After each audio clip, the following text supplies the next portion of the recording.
Hello friends, today we are going to start another type of BGA, and that is the Mycoplasma or PPLO, which was first discovered by Knockard and Rocks. ये जो mycoplasm like और pleuropneumonia like, actually PPLO का full form है pleuropneumonia like organism and mycoplasma like organism, somewhat they are look like. It is also known as the joker of plant kingdom because in this organism cell wall वो होती नहीं है, सिर्फ plasma membrane होती है, and just because of that वो अपनी body का अलग अलग से शेप है वो बना सकते हैं, and that's why they having a pleomorphic nature means एक से ज़्यादा फॉर्म में वो लोग अपने आप को प्रेजेंट कर सकते हैं. चलो, what is the speciality of this mycoplasma? तो दिस माइकोप्लाज्मा है ऑलमोस्ट वो इन्फेक्शन फैलाने के लिए वेल नोन है. They can cause infection in plant as well as in animal sales.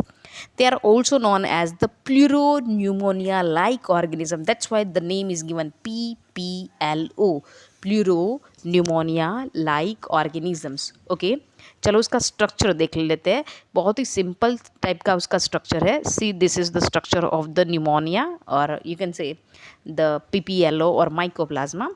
उसके बॉडी में आउटर मेम्ब्रेन, जैसे हम लोगों ने बताया सेल वॉल है वो एब्सेंट है, only plasma membrane is there. And plasma membrane के बाद that have the cover of the 3 lipids layer. Along with that it having a cytoplasm के अंदर there is a presence of the reserved food granules having a enzyme.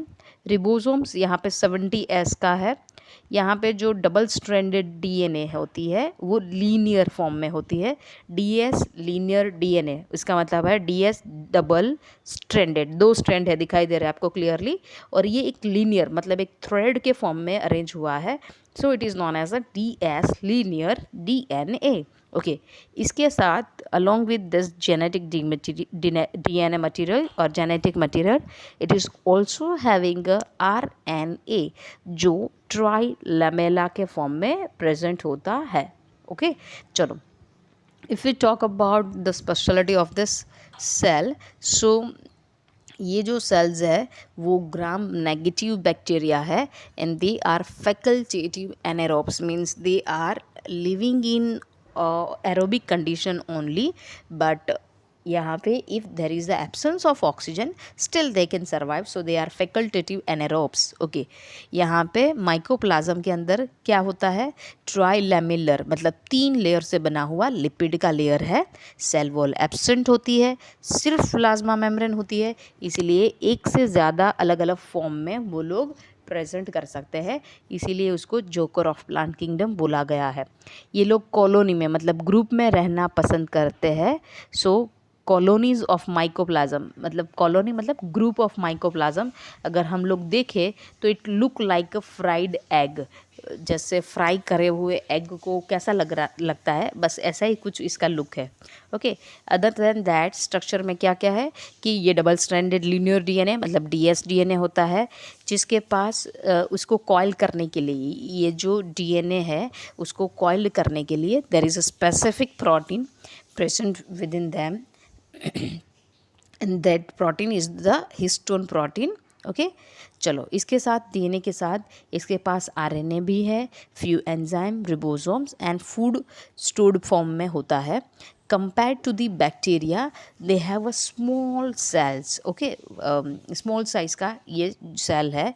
और यहाँ पे दूसरा है कि दे हैव और they are known as the smallest bacteria. Size है कुछ 0.3 माइक्रोमीटर जितना.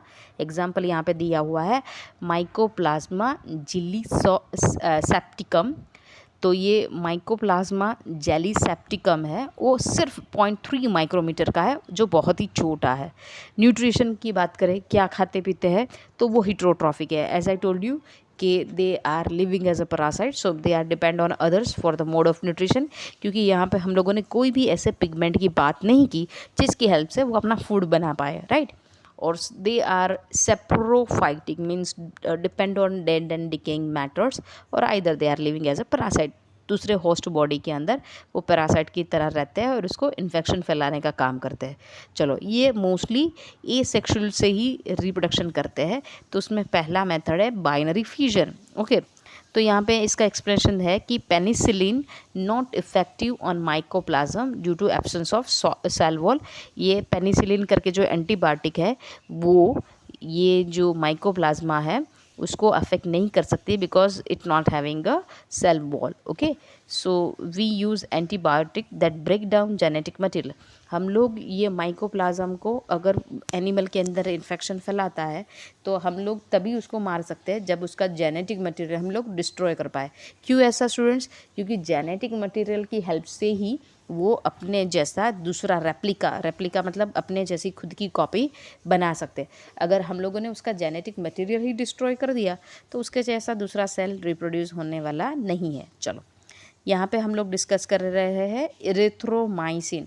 सो यहाँ पे कौन से ऐसे सब्सटेंस हम लोग एक्सक्रेट आउट कर सकते हैं जिसकी वजह से हम लोग उसका जेनेटिक मटेरियल डिस्ट्रॉय कर सकते हैं। Okay, so erythromycin, streptomycin and then efimycin and chloramphenicol, ये जो एंटीबायोटिक्स है जिससे हम लोग ये जो न्यूमोनिया मतलब माइकोप्लाज्मा है उसके जेनेटिक मटेरियल को क्या कर सकते हैं? डिस्ट्रॉय कर सकते हैं। अदर देन दिस, माइकोप्लाज्म एकदम सिंपल नेचर है उसका and complex in a behaviour है। Okay, so they can pass through the bacteriological filter, मतलब जिसको बैक्टीरिया को, अगर हमारे रेस्पिरेटरी ट्रैक में बैक्टीरिया इंट्रोड्यूस ना हो, इसीलिए बैक्टीरिया मतलब मोस्टली डॉक्टर है ये बैक्टीरियल फिल्टर को यूज़ करते हैं while the checking of the patient, जिससे पेशेंट की बॉडी के बैक्टीरिया उनकी बॉडी में ना आए। पर ये इतने छोटे हैं कि बैक्टीरिया जो फिल्टर करने की नेट होती है उसमें से भी वो पास हो सकते हैं। ओके, सो हम लोग ऐसा कह सकते हैं कि they are not bacteria. They can multiply in abiotic medium having, abiotic medium मतलब यहाँ पे कोई भी ऐसे लिविंग सब्सटेंस प्रेजेंट नहीं है सच एज कि स्टेरॉल है। सो दे आर नॉट वायरस, मतलब यहाँ पे दे कैन मल्टीप्लाई मतलब वो अपने आप को डबल कर सकते हैं अगर एबायोटिक मीडियम होगा जिसके अंदर स्टेरॉल होगा तो ये वायरस भी नहीं है। Okay, so due to their similarities with the bacteria, they are called as the bacteria with their quotes of. Okay, हम लोग इसको ऐसा कह सकते हैं क्योंकि बैक्टीरिया फिल्टर में से पास हो रहा है तो उसको मना करा, बैक्टीरिया नहीं है। पर जो मीडियम के अंदर वो मल्टीप्लाई हो रहे हैं वो होल मीडियम है, वो अगर एबायोटिक है फिर भी वो डेवलप हो रहे हैं तो मतलब वो वायरस भी नहीं है। तो हम लोग इसकी सिमिलैरिटीज़ विद द बैक्टीरिया के साथ होने की वजह से we can quote it under bacteria. Okay, चलो, the next one is we are discuss about, and that is about actinomycetes or the ray fungi. Okay, so it is a actinomycetes or ray fungi। ये एक filamentous मतलब एक fibre की तरह formed filamentous और group में find out होने वाली फंजाई है। It is a link between Monera and fungi. Monera मतलब बैक्टीरिया एंड फंगी मतलब कम्प्लीटली फंगल बैक्टीरिया के बीच का ये कनेक्टिंग लिंक है। ब्रांचेस फॉर्म होती है जिसको हम लोग माइसिलियम बोलते हैं। मैंने बताया था फंजाई का जो पूरा बॉडी है वो एकदम फिलामेंटस बॉडी होता है जिसको हम लोग माइसिलियम बोलते हैं। इसकी सेल वॉल है majorly it is consist of two thing, one is the peptidoglycan and the second one is the mycolic acid से बना होता है। ये लोग रेस्पिरेट करने के लिए फैकल्टेटिव एनारोबिक है, मतलब ऑक्सीजन की प्रेजेंस में करते हैं, but when there is not availability तो they respirate with anaerobic condition. वो डीकम्पोजिशन में मोस्टली पार्टिसिपेट करते हैं, मतलब डीकम्पोजिशन मतलब break down of complex matter and convert into simple one, that is called as the decomposition. Here it is showing a reproduction method। यहाँ पे spore formation से वो रिप्रोडक्शन करते हैं। ओके, तो मैंने टिप पर बताया है this is a conidia. Conidia is a kind of spore which is produced by this ray fungi, but कौन सा कंडीशन में, फेवरेबल कंडीशन में वो ओनिडिया को फॉर्म करेगा. C is a silent over here. Okay, दूसरे स्पोर है वो ईडिया है. ईडिया है वो अनफेवरेबल कंडीशन में स्पोर प्रोडक्शन करेंगे. मतलब एक ही ये एक्टिनोमाइसिटस की ही बात कर रहे हैं, बट अलग अलग फॉर्म से वो रिप्रोडक्शन करते हैं. फेवरेबल कंडीशन में वो ओनिडिया स्पोर प्रोड्यूस करेंगे, अनफेवरेबल कंडीशन में वो ईडिया स्पोर को डेवलप करेंगे. और ये दोनों ही स्पोर्स होते हैं outside of the body form करते हैं. तो this spores are known as the exogenous. यहाँ पे दिखाया है one more method of asexual reproduction, that is the fragmentation. Body is divided into fragments and each fragments of the body is able to produce a new body, right.